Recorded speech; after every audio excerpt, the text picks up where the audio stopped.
एनसीसीआईए के additional director को suspend करने का वजह क्या बनी? छोटी मछली को हमेशा चारा डालने के लिए डाला जाता है, बड़ी मछली को पकड़ने के लिए। असल मुद्दा ये है कि उनको मुअत्तल क्यों किया गया। यूट्यूबर्स इस मामले में एक शतरंज के मोरे हैं, बेसिकली पीछे कोई और बहुत बड़ी गेम है। इन बैटिंग ऐप के जरिए जो होंडी का कारोबार हो रहा है वो बड़े अरूज पे हो रहा है। बड़े बड़े मगरमच्छ इन्वॉल्व है। इन बेचारों का कोई काम नहीं है यूट्यूबर्स का। इन यूट्यूबर्स को पता भी नहीं होगा ये इस्तेमाल होंगे। आप चाहेंगे कि आपके घर के बच्चे डकी का व्लॉग देखें जिसमें वो अपनी वाइफ को भी दिखा रहा है, डांस करवा रहा है, खुद भी डांस कर रहा है, रजब भट्ट का व्लॉग देखें? ये एक जाली फितना है। इसमें आपको दिखाया कुछ जाता है, होता अंदर से कुछ है। आर्टिफिशियल इंटेलिजेंस जो सी आ रही है वो हमारे लिए एक बहुत जबरदस्त किस्म का दर्द सर बनने जा रही है। दुनिया उसे अच्छे कामों के लिए यूज कर रही है, हम उसे ब्लैकमेल करने के लिए यूज कर रहे हैं। क्योंकि ये जमहूरियत है। यूट्यूबर्स के साथ आपके बड़े ताल्लुकात हैं, बड़े अच्छे ताल्लुकात हैं। अभी एनसीसीआईए ने यूट्यूबर्स के खिलाफ क्रैकडाउन जारी किया और खबर है कि एनसीसीआईए के जो एडिशनल डायरेक्टर हैं सरफराज चौधरी साहब, उन्हें सस्पेंड कर दिया गया है। सरफराज चौधरी साहब को मैं आपको बता दूं, ये वही शख्स हैं जिन्होंने आपके दरीना साथी दोस्त रजब भट्ट को भी नोटिस भेजा, मिस्टर पतलू वगैरह को भी नोटिस भेजा। इन्होंने ही डकी भाई यूट्यूबर, उसके खिलाफ कार्रवाई का आगाज किया था और अभी डकी भाई जो है वो जेल की सलाखों के पीछे है, बेटिंग एप्स को प्रमोट करने की वजह से। मैं ये जानना चाहता हूँ, पहले आपका तज्जिया लेना चाहता हूँ इस बात पे कि एनसीसीआईए के एडिशनल डायरेक्टर को सस्पेंड करने का वजह क्या बनी और क्या इसके पीछे ये वजह है कि डकी भाई के खिलाफ कार्रवाई और ख़ास तौर पर रजब भट्ट के खिलाफ कोई कार्रवाई वगैरह करने का आगाज़ किया इन्होंने? पहली बात मैं आपको कहूँगा, मेरा किसी यूट्यूबर से कोई इतना वास्ता नहीं है सिवाय एक के। कोई बंदा साबित कर दे कि मैं किसी यूट्यूबर को इतना मिलता हूँ या मिला हूँ, इत्तेफाक से सलाम तो होगी उसकी, तो मैं नहीं कुछ कह सकूँगा। लेकिन मेरा किसी के साथ इतना वास्ता नहीं है। रजब भट्ट के साथ? वो छोटा भाई बना हुआ है। हम्म। दूसरी बात, जो ये सरफराज विरक साहब है, इनको अगर मुअत्तल किया गया है तो इसका जवाब तो एफआईए के आला हकाम भी देंगे। हम्म। क्यों किया गया, मैं समझता हूँ वो एक अच्छा जॉब कर रहे थे। उन्होंने जो ये कदम उठाया वो एक अच्छा कदम उठाया था। हम्म। अगर ये बैटिंग ऐप को जो प्रमोट करने वाले हैं उनके खिलाफ कोई घेरा तंग कर रहा है, अगर उनको रोका गया है तो इसका भी सवाल होना चाहिए, हम्म। क्यों रोका गया। रही बात जो रजब के मुतालिक है, उसने तो इसकी, उसके पास काफ़ी दलील थी, वो तो उसने बतानी भी थी कि क्या क्या मामला है।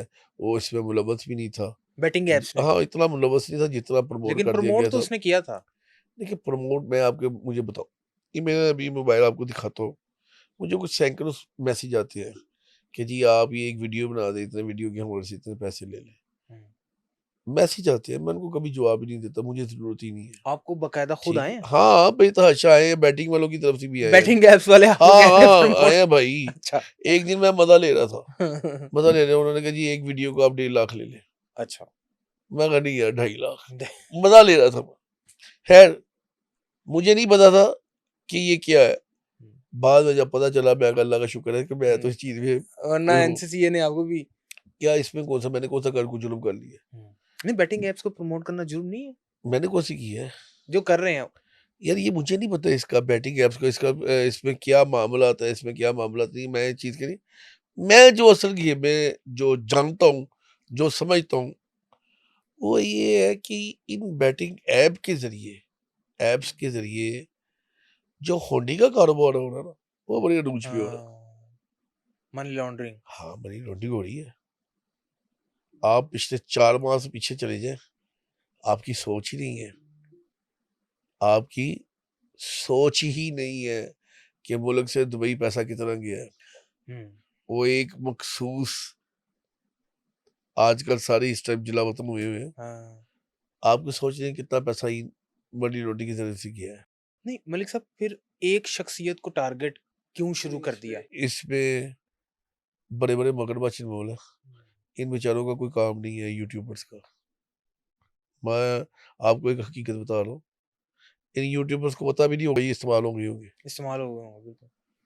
इनके पीछे कौन-कौन से बंदे थे इनके पीछे कैसे कैसे अनासिर थे जो हवाले का काम करते थे और किस हवाले से किस तरीके से उन्होंने पैसा बाहर भेजा है, सबको पता है, अदारों को भी पता है, अदारों ने एक्शन भी लिया हुआ है, बंदे यहाँ पे नहीं आए, लेकिन हकीकत कुछ और है।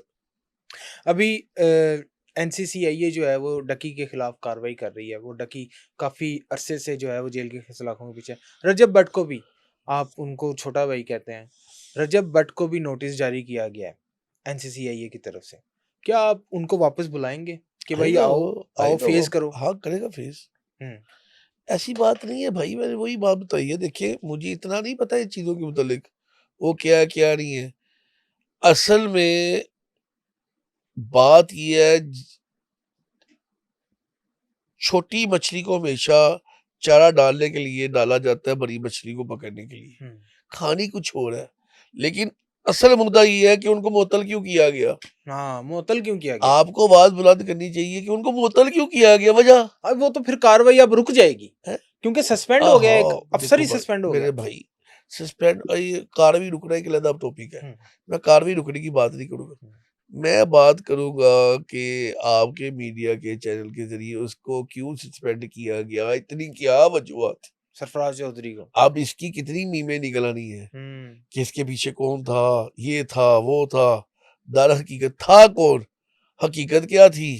अब और बड़ी चीजें निकल आनी है, फिर इल्जाम तराशी आनी है, फिर पैसों की बातें आनी है, इतने पैसे दिए, इतने पैसे लिए, फिर बातें आ रही है, नहीं जी हमने इनको इस चक्कर में नहीं किया, फिर इस चक्कर में किया। अगर उस बंदे ने कोई इतना स्टैंड लिया है, इतना किया है, तो यार फिर उसको फ्री हैंड देके करने देना था। पता तो चलता कौन था क्या नहीं था। सुनीत तो ये है कि वो अब सबके पीछे पड़ गए हुए थे, सारे यूट्यूबर्स के पीछे, और उन्होंने अपने पॉडकास्ट में कहा भी। भाईजान मेरे भाई, यूट्यूबर्स एक उस मामले में एक शतरंज के मोरे थे। मैं यही तो आपको समझाना चाह रहा हूँ, यूट्यूबर्स इस मामले में एक शतरंज के मोरे हैं।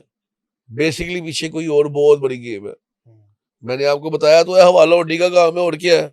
मनी लॉन्ड्रिंग जा रही, पैसे यस, बाहर जा रहा है। आप पिछले 4-5 महीने की स्टेटमेंट निकलवा लेना किसी एक की, वो है अदारे डील कर रहे हैं, मैं उसमें इतना नहीं बोलूंगा। मलिक साहब, माफिया जो है वो इतना स्ट्रोंग है कि यस, जब कोई बंदा माफिया के खिलाफ उंगली भी करता है तो उसको सीट से ही हटा दिया जाता है।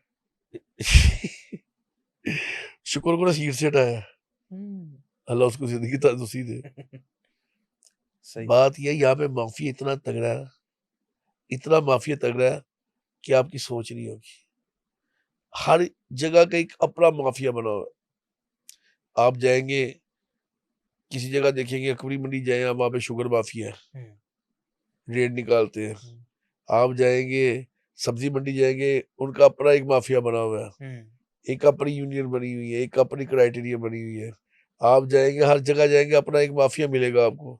लेकिन जो ऊपर वाले माफिया है ना, जिन्होंने डील करना है, उस वो डील को ना पहले ढील देते हैं, फिर डील करते हैं, फिर बताते हैं क्या होता है क्या नहीं होता। भाई साहब, अभी जो एनसीसीआईए के सस्पेंडेड एडिशनल डायरेक्टर हैं सरफराज चौधरी साहब, इन्होंने एक अच्छा काम ये भी किया है। इन्होंने कहा कि भाई मेरे घर पे बच्चे हैं, वो ये कंटेंट जब देखते हैं, फैमिली व्लॉगिंग वगैरह, वो उन पे बुरा तासुर जाता है।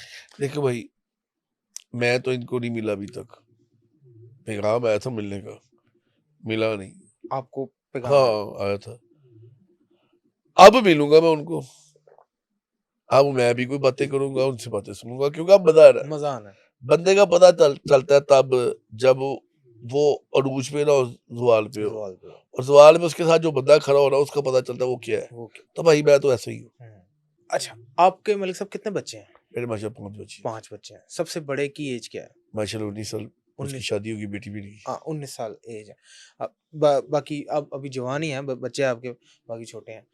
आप चाहेंगे कि आपके घर के बच्चे, मिसाल के तौर पे अगर कह लें, डकी का व्लॉग देखें, जिसमें वो अपनी वाइफ को भी दिखा रहा है, डांस करवा रहा है, खुद भी डांस कर रहा है, या रजब भट्ट का व्लॉग देखें, आप इस तरह के फैमिली व्लॉगिंग, और जो टिकटॉक लाइव के ऊपर मैं बदतमीजियां हो रही हैं, आप चाहेंगे वो देखें? देखिए जी, मैं तो कतई नहीं चाहूंगा कि टिकटॉक लाइव के ऊपर जो सी होती है ये चीज, तो मुझे तो खुद गवारा नहीं है, समझ नहीं है।